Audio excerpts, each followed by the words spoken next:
Hey everybody, Amy Lyon back here from New Life Mission, and I am on the bench with Staci Sullivan from Sullivan's Jewelers. She is a downtown Melbourne merchant, and tell us how long you've been in the community because you haven't always been downtown Melbourne, have you? That's correct. I have been in the family for 3 generations, is how long I've been serving Brevard. Our family's celebrating our 70th year this year. Wow.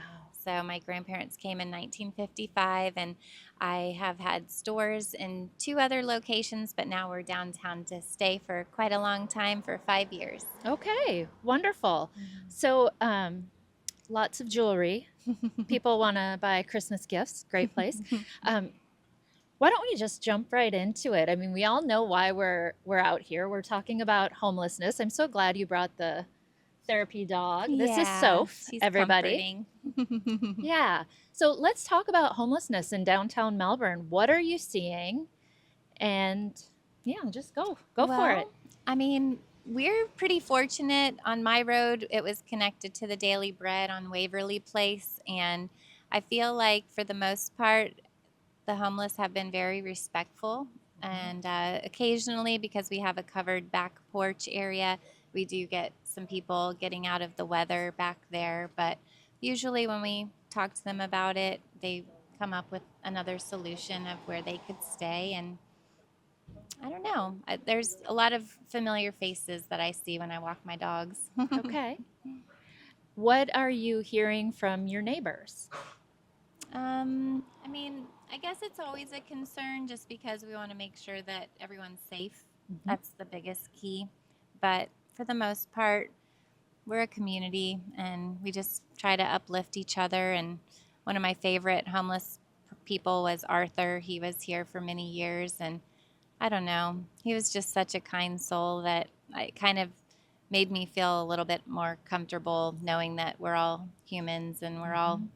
kind of in it together. Yeah, definitely. Well, I'll just say, Stacy, that you are not um, like everybody that I've met. There are some concerns that the homeless individuals in Melbourne are forcing people to close businesses. That there's what do you want to say about that? I'm sure you're hearing some of these things too. Yeah, I think closing your business is pretty extreme. I don't really think that that would be a cause for closing a business personally. I mean, we've been rooted in this community for 70 years, so I feel like if you kind of look at the what enriches your business and kind of lean into that and kind of make some adjustments as needed, nothing like that should ever cause that to happen. Well, you've seen a lot of changes in downtown Melbourne, Yeah, so a it lot has definitely, happened. I feel like I've heard about a lot of people having some adjustments, but I mean, we came during COVID, so I was just happy, literally wanting to do a cartwheel when people came to my door because our road was closed, Melby was getting built, there was blockades, and it was just kind of, that was the challenge that I saw more than anything else during my time here. Yeah. Well, what would you like to see more of in Melbourne? What would you, if we're talking about homelessness, what advice do you have for people watching I who, would say we are the most resource rich community that I've ever witnessed. I've traveled a lot and seen. So I feel like if people were to tap into the resources like New Life Mission, and kind of, if they wanted to see change happen in their life, there's definitely enough resources that change could happen because there's people who care in our community. so are you talking about people who are experiencing homelessness, that there's hmm enough resources? What do you think the business community's role is in helping us become a homeless free county? That would be great. Well, I mean, for example, what our business has done is we've created charity jewelry so that every time we sell one, it supports a charity. Two, kind of like a give back program. And I know that when businesses are suffering, they're not super willing to give, but I feel like the more you bless, the more you are blessed. And I've seen that over and over again, from my business to, places like Meg O'Malley's, who are super supportive in our community. So to me, I feel like it's almost like taking the initiative on a personal role to see what you can do.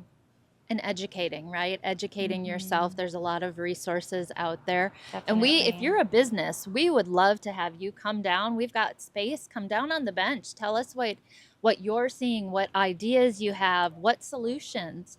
Is there anything else that you want to share with the community? Well, I feel like as far as homelessness goes, it's kind of just leaning on your roots. I personally had to get out of a domestic violence situation, and I could have leaned on resources, but luckily I had family in town. So I feel like, the more that you kind of draw from your social aspects of, neighbors, friends, family, businesses, you could definitely find a way to make a way. And I don't know, because I've never been in a situation where I was homeless, that finding the resources, but I think if you lean into what's available, people can definitely make changes. Yeah. And this is one way we're doing that, is by letting the community know who's here. We're bringing out other providers and then engaging with our business community to say, hey, we're here. If you see those homeless individuals, somebody who needs help, reach out to us. We've now seen each other face to face. You can call me. Yeah. You can send us messages, and we're going to be there and we're going to help. Well, thank you for doing this. It Thank really you. means a lot to I us. appreciate you coming out. Yeah, So thank you. good to see you. Good to see you. All right.